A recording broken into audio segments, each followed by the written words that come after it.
Hello all and welcome to recognition IAS. Foundation batch की शुरुआत की जा रही है और जैसा कि स्ट्रैटेजी वीडियो में हम लोगों ने डिस्कशन किया हुआ था कि हम लोग इस बैच में अपने यूपीएससी 2024 को फोकस करते हुए चलाया जा रहा है और इस यूपीएससी 2024 को चलाते हुए हम लोग यहाँ पर 3 फेज़ में इसे डिवीज़न किए हुए हैं। एक हमारा फेज़ 1, दूसरा हमारा फेज़ 2 और तीसरी हमारी फेज़ 3 है। फेज़ 1 में हम लोग बिगिनर यानी कि शुरुआत कर रहे हैं। यहाँ पर बेसिक डिस्कशन हम लोग कर रहे हैं एनसीईआरटी, जो कि क्लास 6 से लेकर के क्लास 12 तक के लिए जितनी भी रिलेवेंट एनसीईआरटीज़ हैं उनको हम लोग डिस्कस कर रहे हैं।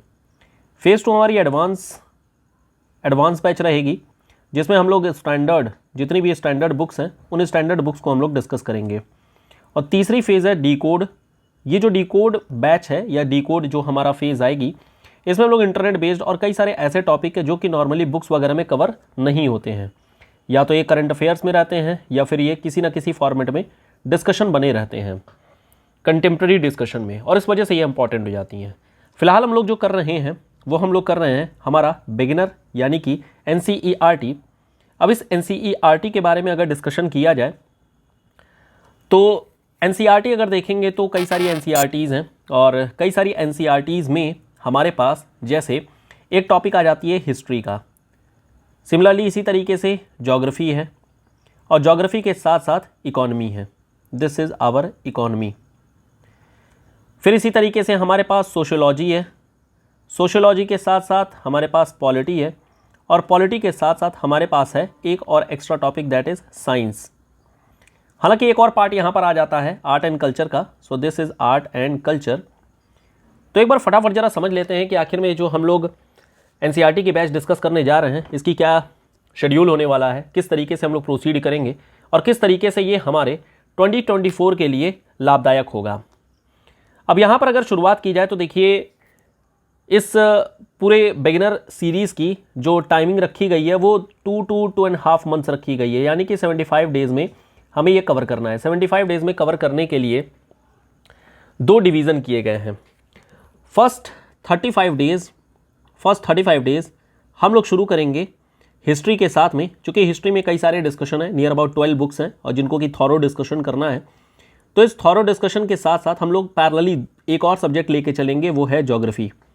ज्योग्राफी में नॉर्मली 25 डेज़ लगेंगे और 25 डेज़ के बाद में 10 डेज़ हम लोग इकोनॉमी को डेडिकेट करेंगे और इस तरीके से 35 डेज़ में हमारा हिस्ट्री, ज्योग्राफी और इकोनॉमी हो जाएगा। ऐसा इसलिए किया गया है कि एक तो हिस्ट्री का सिलेबस अपने आप में काफ़ी ज़्यादा है और दूसरा ज्योग्राफी ऑप्शनल वाले जो लोग होंगे वो अपना बेसिक्स यहाँ से कवर कर लेंगे और फिर ज्योग्राफी के लिए हम लोग ऑप्शनल के लिए डिस्कशन स्टार्ट कर देंगे। उसकी भी स्ट्रैटेजी वीडियो मोस्ट प्रोबेबली कल तक आप लोगों को पब्लिश हो जाएगी। नेक्स्ट 35 डेज़ हम लोग कवर करने वाले हैं पॉलिटी, सोशियोलॉजी और साइंस। अगेन यहाँ पर भी बड़ा सेक्शन हमारा पॉलिटी का होगा। सोशियोलॉजी और साइंस के हमारे छोटे सेक्शन है। जिस तरीके से ज्योग्राफी और इकोनॉमी को कंपाइल करेंगे वैसे ही पॉलिटी, साइंस और सोशियोलॉजी को भी कंपाइल कर लेंगे। अगले 5 डेज़ के लिए हम लोग आर्ट एंड कल्चर डिस्कस करेंगे और इस तरीके से अगर आप देखेंगे तो 75 डेज़ में हम लोग ये जो पूरा हमारा डिस्कशन है एनसीईआरटी का, ये एनसीईआरटी का डिस्कशन हम लोग कंप्लीट कर लेंगे और फिर इसके बाद से जो बचा हुआ पोर्शन है यानी कि स्टैंडर्ड वाला जो है, यानी कि ये जो हमारी एडवांस वाली है, ये हम लोग शुरुआत कर देंगे। अब देखिए एग्ज़ाम के लिए 2 चीज़ों की इंपॉर्टेंस है। अगर आप देखेंगे चाहे वो आपका प्रीलिम्स एग्जामिनेशन हो या फिर आपका मेंस एग्जामिनेशन हो, 2 चीज़ों की काफ़ी इंपॉर्टेंस है। एक अंडरस्टैंडिंग की कि आप टॉपिक को बेहतर तरीके से समझ पा रहे हैं कि नहीं, और दूसरा अंडरस्टैंडिंग के साथ साथ एक्सप्रेस करने की, क्या आप अपने जो भी थॉट्स हैं क्या उनको एक्सप्रेस कर पा रहे हैं या नहीं कर पा रहे हैं। अब देखिए अंडरस्टैंडिंग के लिए तो हम लोग डिस्कशन करेंगे ही, यानी कि यहाँ पर हम लोग कंसेप्ट डिस्कस कर लेंगे तो चीज़ें आपको समझ में आ जाएंगी कि क्या क्या है। लेकिन कंसेप्ट डिस्कस करने मात्र से चीज़ें नहीं होंगी, क्योंकि कहीं ना कहीं हमें एक्सप्रेस करना भी सीखना होगा और एक्सप्रेस करने का मतलब होता है आंसर राइटिंग एबिलिटी डेवलप करना। तो ये जो हमारी आंसर राइटिंग एबिलिटी है, ये आंसर राइटिंग भी हम लोग पैरेलली शुरू करेंगे और ये पैरेलल डिस्कशन लाइव फॉर्मेट में किया जाएगा, जिसमें क्वेश्चन आप लोगों को टेलीग्राम चैनल में पहले ही दे दिए जाएंगे ताकि एक बार आप लोग गो थ्रू कर लें, चीज़ों को देख लें। अब ये आंसर राइटिंग भी हम लोग शुरुआत करेंगे एकदम बेसिक्स से, यानी कि 0 लेवल से हम लोग शुरू करेंगे। 0 लेवल से शुरुआत में जो क्वेश्चंस रहेंगे एनसीईआरटी के वो बेसिक क्वेश्चंस होते हैं, उन्हीं को हम लोग यूपीएससी के एक फ्लेवर के साथ में डिस्कस करेंगे और आंसर राइटिंग भी समझेंगे। धीरे धीरे ये जो 0 डिस्कशन है वो धीरे धीरे एडवांस में बदल जाएगी अपने आप और फिर आप एक कंफर्टेबिलिटी भी फील करने लगेंगे अपने इस सिलेबस में। तो फिलहाल हम लोग डिस्कशन ज़रा शुरू करते हैं और हम लोग शुरुआत कर रहे हैं हिस्ट्री से। हिस्ट्री और ज्योग्राफी ये दो सब्जेक्ट हम लोग पैरेलली लेकर के चलेंगे। अब इन दोनों में ही शुरुआत होती है क्लास 6 से, दोनों में ही क्लास 6 से शुरू होती है। फिलहाल इस सेशन में हम लोग डिस्कस कर रहे हैं हिस्ट्री, नेक्स्ट सेशन में हम लोग डिस्कस करेंगे ज्योग्राफी। क्लास 6 से लेकर के क्लास 12 तक की जितनी भी इंपॉर्टेंट बुक्स हैं उनको हम लोग डिस्कस करेंगे। अब जरा क्लास 6 में आ जाते हैं। क्लास 6 में अगर आप देखेंगे तो यहाँ पर आपको सिलेबस यानी कि एक तरीके से इंडेक्स दिया गया है कि कौन कौन से टॉपिक्स यहाँ पर कवर किए गए हैं। इन टॉपिक्स में देखेंगे तो टोटल 12 टॉपिक्स हैं। तो इस 12 टॉपिक में पहला है what, where, how and when, फिर है आपका on the trail of the earliest people from gathering to growing food. तो इस तरीके से हमारे पास अलग अलग टॉपिक्स हैं। अब देखिए, देखने के लिए अगर आप देखेंगे तो ये तो क्लास 6 की बुक है, तो ऑब्वियसली क्लास 6 के हिसाब से ही लिखी गई होगी।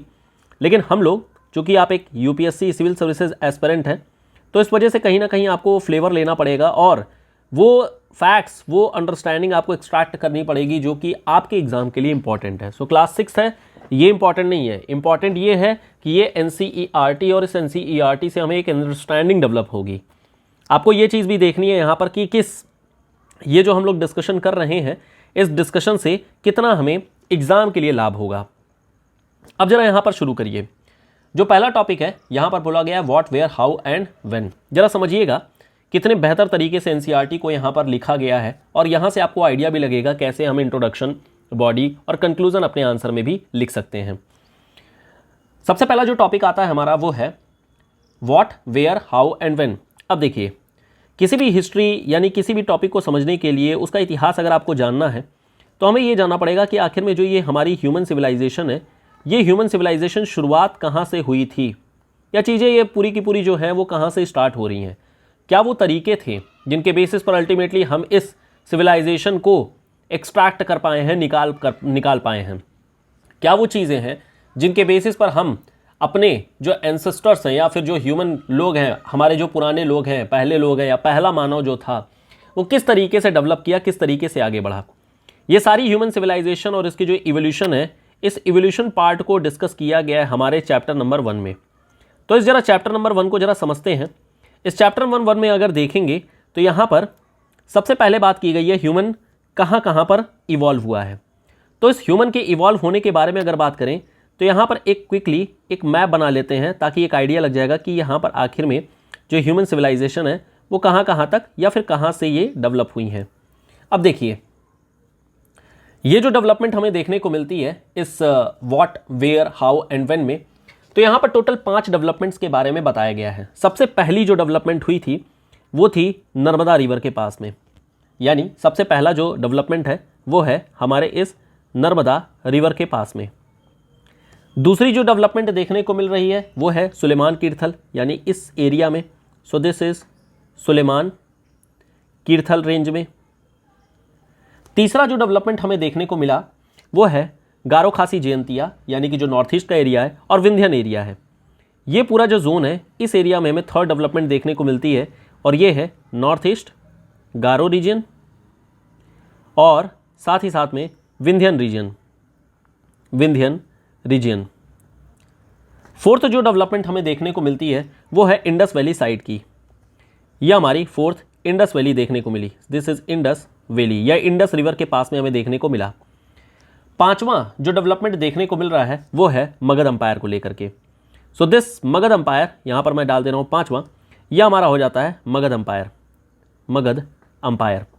अब ये ऑब्वियसली समय के साथ में यहाँ पर चीज़ें बोली गई हैं, क्रोनोलॉजी के साथ में चीज़ें बोली गई हैं। अब यहाँ पर इस क्रोनोलॉजी के बारे में भी अगर देखते रहें साथ ही साथ में हम लोग कि क्या क्रोनोलॉजी यहाँ पर चली है, क्या क्रोनोलॉजी हमें यहाँ पर देखने को मिल रही है, तो यहाँ पर सबसे पहले देखिए नर्मदा रिवर के पास में जब हम लोग बात करते हैं तो this is, you can say, ये एक तरीके की इवोल्यूशन ऑफ लाइफ है। This is evolution of life है। यहाँ पर जो मानव है वो एक गैदरर है। गैदरर यानी कि फूड को स्टोर करता है, खाना कहीं से लेकर के आया और उसने खाने को फिर स्टोर किया।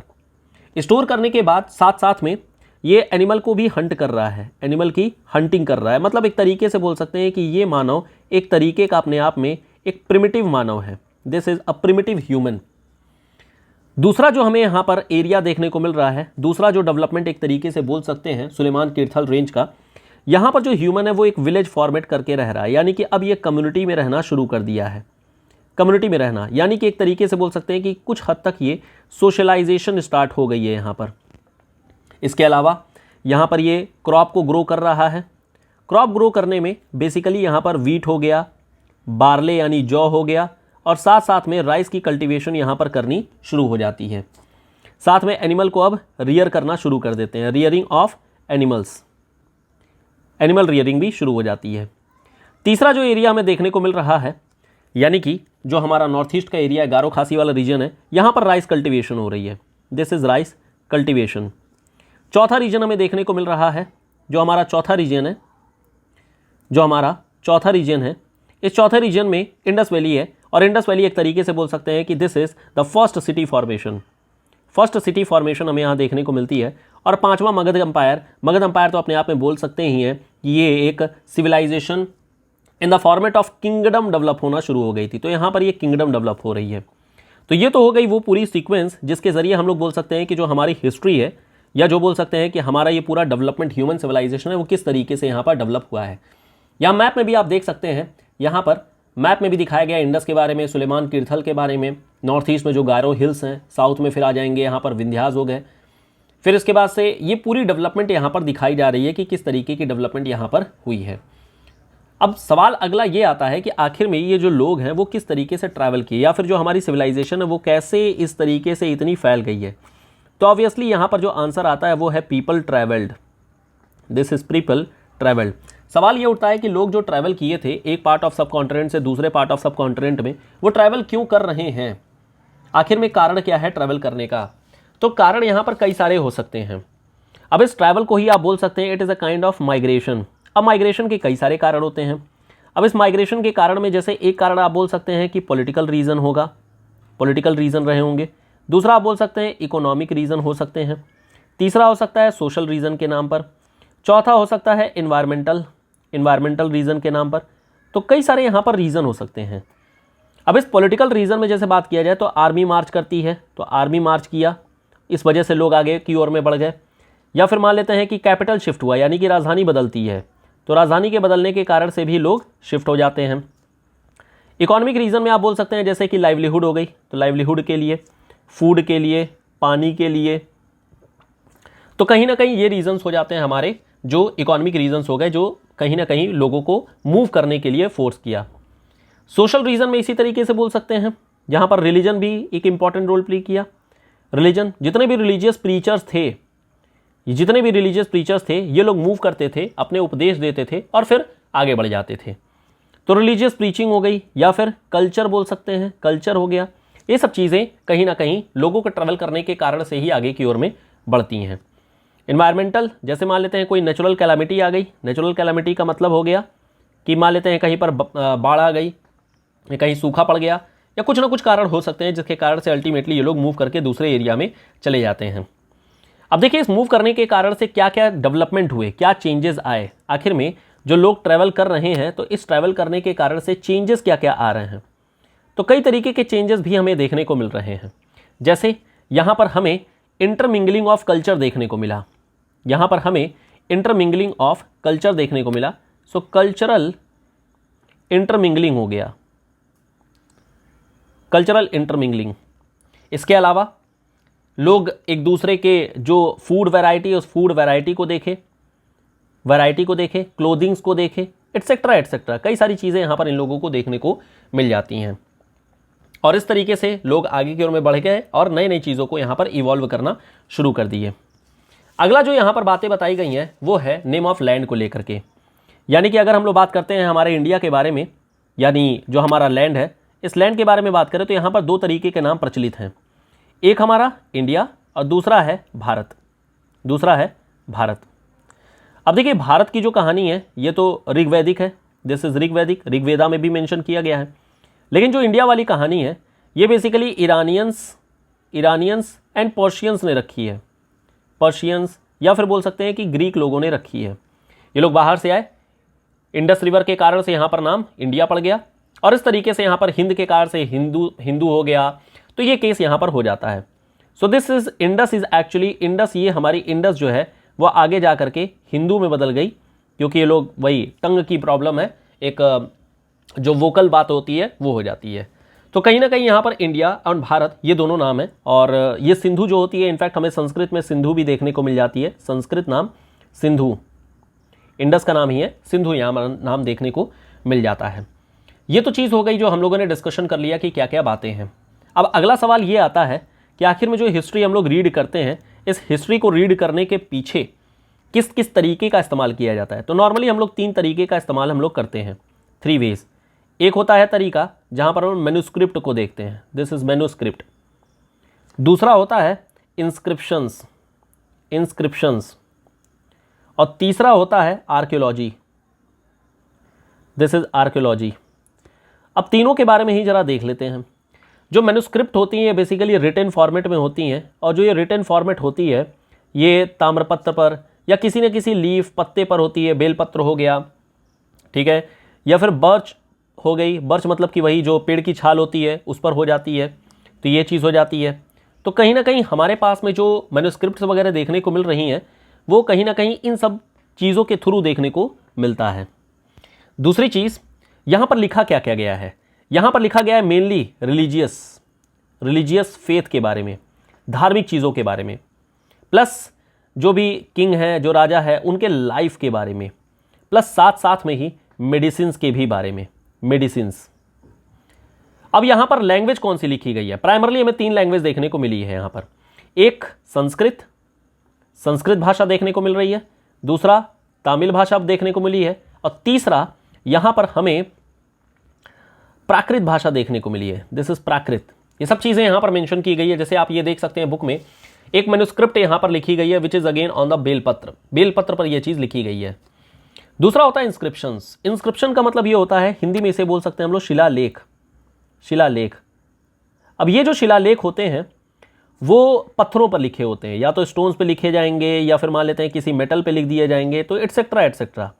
अब इस पर लिखा क्या जाता है, इस पर लिखा जाता है कोई राजा अगर है तो उसका ऑर्डर क्या है, ऑर्डर मतलब राजा का जो भी आदेश हुआ, या फिर मान लेते हैं राजा अगर किसी तरीके का कुछ लिखवाना चाहते हैं। जैसे आज की डेट में आप लोग देखते होंगे कहीं पर अगर नया रोड बनवाया जाता है तो वहाँ पर जो एमएलए होता है वो अपना एक शिलालेख लगवा देता है कि ये रोड इतने से इतने किलोमीटर तक इस वाले एमएलए के द्वारा बनवाई गई है।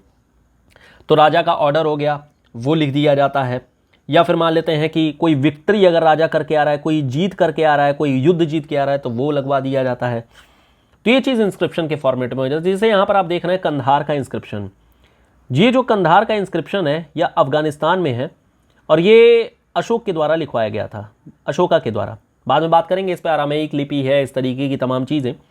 लेकिन ये कंधार अपने आप में बोला जाता है कि दिस इज द ओल्डेस्ट, ये would say it's a kind of inscription, काफ़ी पुराना इंस्क्रिप्शन हमें देखने को ये मिल जाता है। फिर हमारे पास होती है आर्कियोलॉजी। जो आर्कियोलॉजी होती है ये खुदाई होती है बेसिकली, तो यहाँ पर एक्सकेवेशंस किए जाते हैं। अब ये जो एक्सकेवेशन करते हैं इसमें तमाम चीज़ें देखी जाती हैं, जैसे टूल्स, क्या टूल हमें मिल रहे हैं, कौन सी बिल्डिंग के रिमेन्स मिल रहे हैं, तो ये सब चीज़ें हमें यहाँ पर देखने को मिल जाती है। तो प्राइमरली यहाँ पर 3 चीज़ें होती हैं, मैन्युस्क्रिप्ट, इंस्क्रिप्शन और आर्कियोलॉजी, और इन 3 तरीके से हम लोग अपने इस इतिहास को पढ़ने और समझने की कोशिश करते हैं। आगे अगर बात किया जाए तो अब हमारे पास अगला जो डिस्कशन आता है वो आता है कि हम लोग अपने पुरानी थिंकिंग, यानी कि जो हमारे पुराने पास्ट हैं, वन पास्ट और मेनी, इसके बारे में ज़रा समझना शुरू करते हैं। क्योंकि जो ह्यूमन है वो ह्यूमन कहीं ना कहीं एक हंटर एंड गैदरर से अल्टीमेटली अपने आप को परिवर्तित किया है, अपने आप को बदला है, अपने आप को ढाला है फूड कल्टीवेटर में, दिस इज फूड कल्टीवेटर में। तो आखिर में वो कौन कौन से चेंजेस या क्या कंडीशन आई होंगी जिसके कारण से हमें ये पूरा चेंज देखने को मिल रहा है। कई सारे चेंजेस हैं यहाँ पर। जैसे एक यहाँ पर इनको मूवमेंट करना पड़ा। मूवमेंट क्यों करना पड़ा? क्योंकि एक जगह के जो रिसोर्स होते हैं वो रिसोर्स जो है अपने आप में लिमिटेड होते हैं, तो यहाँ पर आप बोल सकते हैं लिमिटेशन ऑफ रिसोर्सेज। दूसरी चीज़, जो एनिमल होते हैं एक जगह पर लिमिटेड है, दूसरा वो भाग करके दूसरे एरिया में जाएंगे, तो एनिमल को फॉलो करते हुए, एनिमल को चेस करते हुए भी ये लोग आगे की ओर में जाएंगे।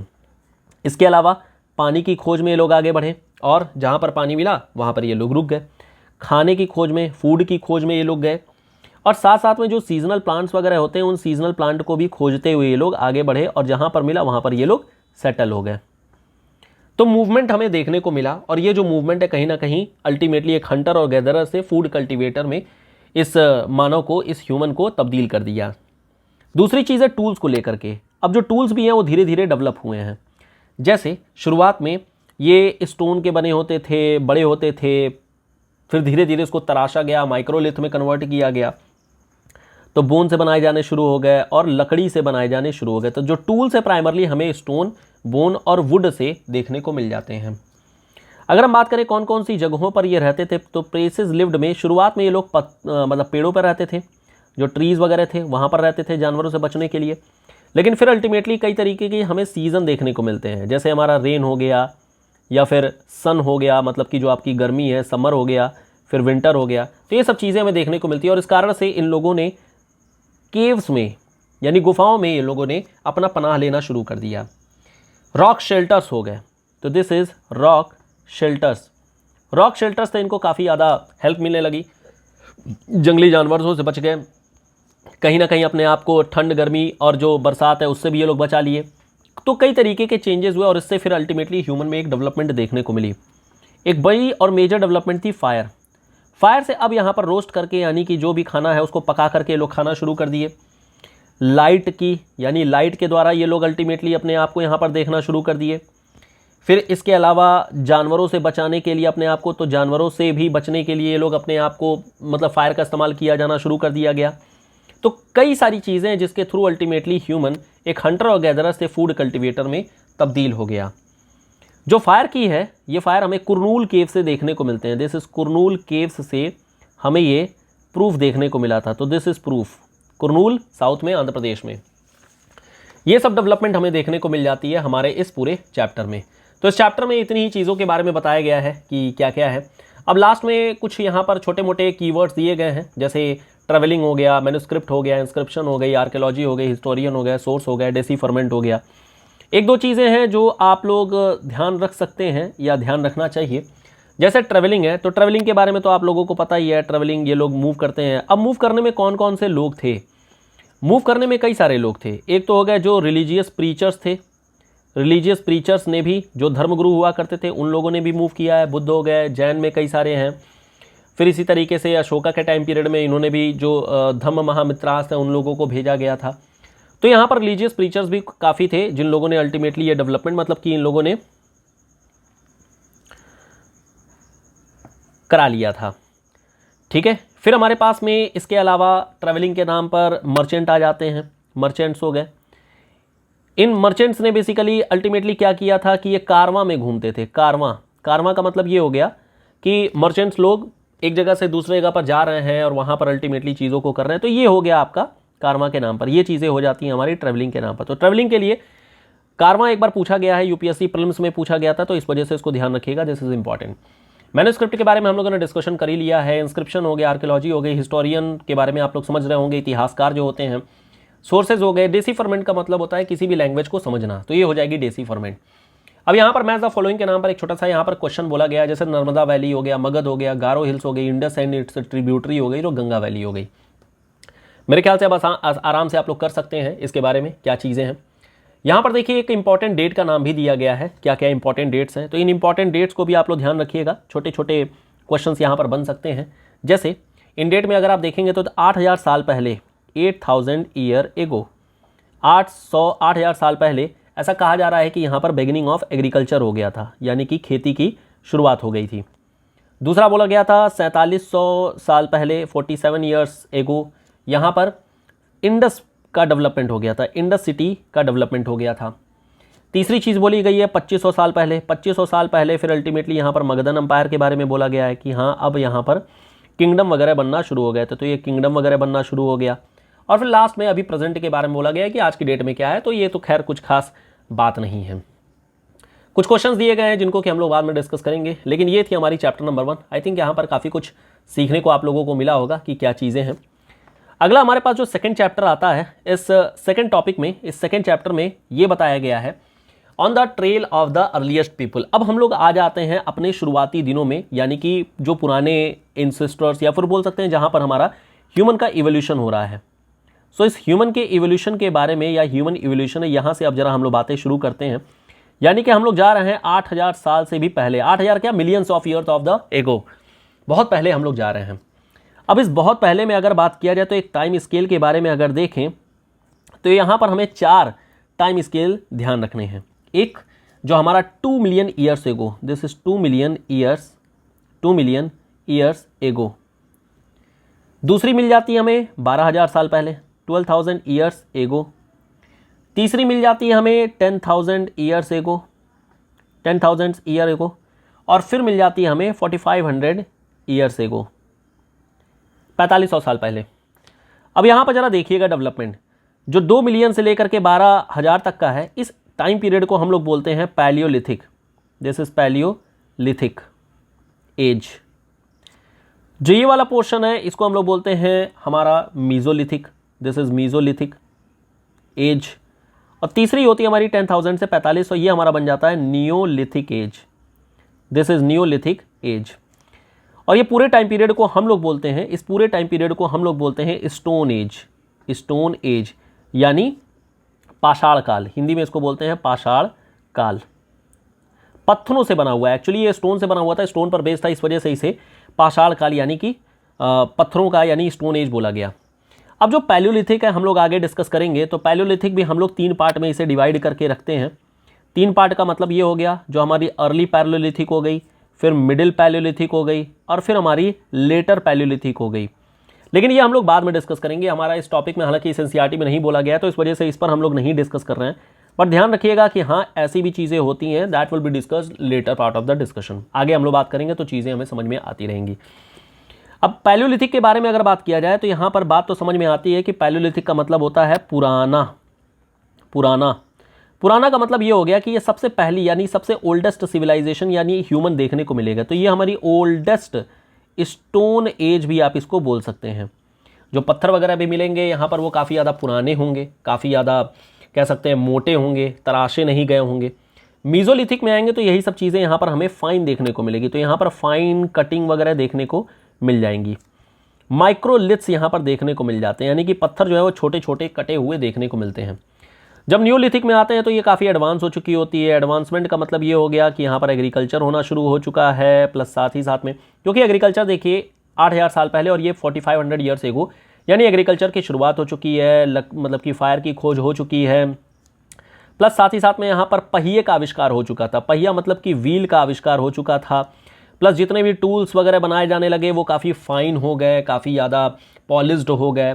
तो ये हमें एक तरीके से बोल सकते हैं it is a kind of new stone age, ये हमें नया स्टोन एज देखने को मिलता है।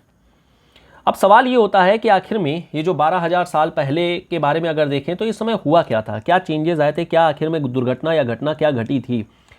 तो 12,000 ईयर्स एगो के बारे में अगर बात करें तो ये ऐसा कहा जाता है कि यहाँ पर हुआ था क्लाइमेट चेंज, और इस क्लाइमेट चेंज के कारण से कहीं ना कहीं आइस जो है वो मेल्ट की होगी, कहीं ना कहीं जो सन मतलब सी लेवल है वो राइज किया होगा, तो तमाम चेंजेस वगैरह भी हमें आए हुए देखने को मिले होंगे।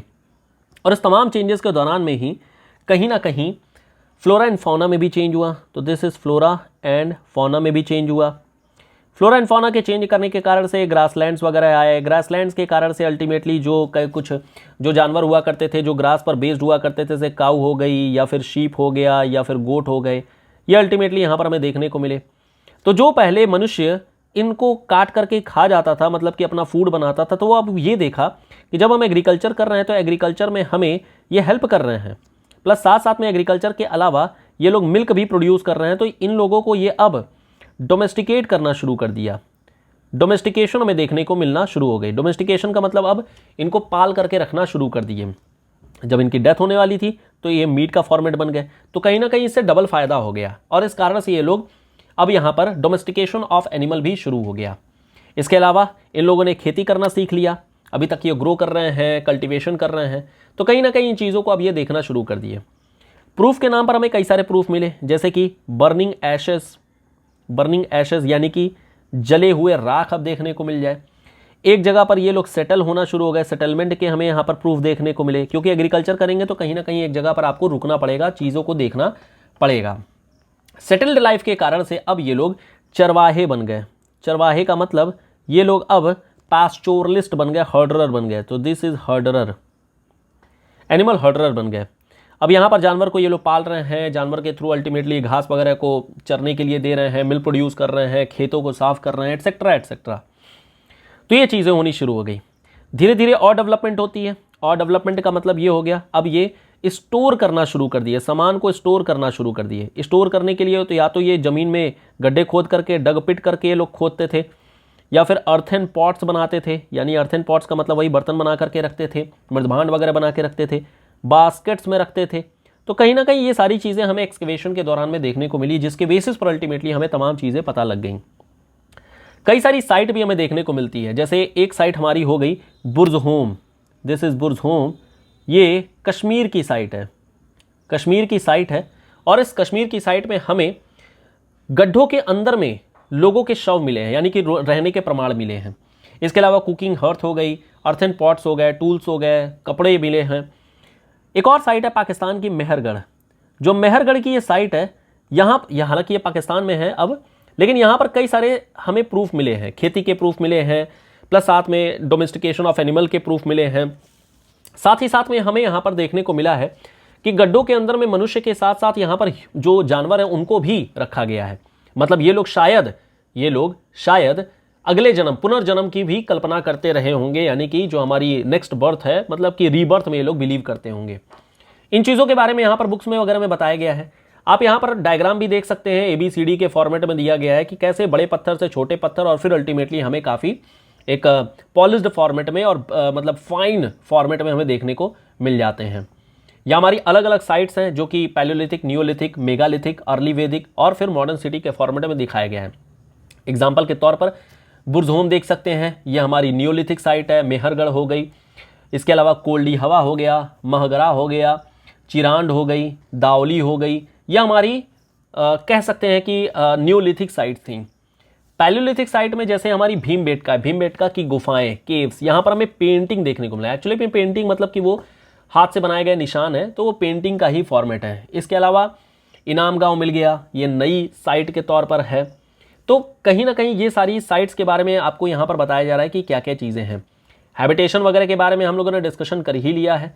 बाकी यहाँ पर जो जो चेंजेस है वो हम लोगों ने डिस्कशन कर लिया है कि क्या क्या चीज़ें हैं। ये एक पेंटिंग देखिए जैसे बनाई गई है, जो आप भीमबेटका की गुफाओं में भी देख सकते हैं। इससे हमें पता चल जाता है कि हाँ, यहाँ पर शायद लोग रहे होंगे, और इसी वजह से जो लोग सोचे होंगे, देखे होंगे, उसी को यहाँ पर ये लोग चित्रकारी के फॉर्मेट में दिखा दिए होंगे।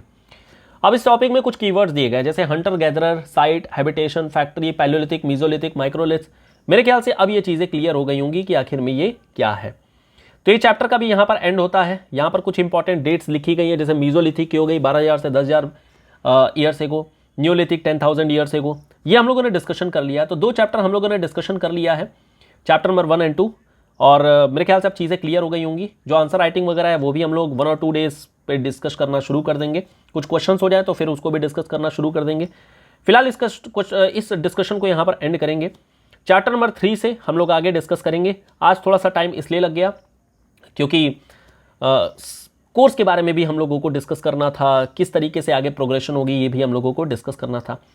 तो यहाँ पर स्टॉप करेंगे, और बाकी अब आप लोग इसको रीड करिएगा, क्योंकि रीडिंग भी आपके लिए इंपॉर्टेंट है। CSAT का जो पेपर होता है उसमें रीडिंग कॉम्प्रिहेंशन होती है, तो रीडिंग एबिलिटी भी आपको डेवलप करनी है। डिस्कशन के थ्रू हम लोग यहाँ पर चैप्टर में क्या है, क्या इंपॉर्टेंस है, और जो आइडिया है वो डिस्कस कर सकते हैं। बाकी आपको एनीवे बुक तो पढ़नी ही है, and this is the foundation obviously. और आपके पास में काफ़ी टाइम है, आराम से आप इसको पढ़िए, रीड करिए, चीज़ों को करिए, और जहाँ डाउट रहे वो पूछिए। सबकी लिंक नीचे डिस्क्रिप्शन बॉक्स में दी गई है। मिलेंगे नेक्स्ट वीडियो में। Till then good bye, thank you so much, bye bye.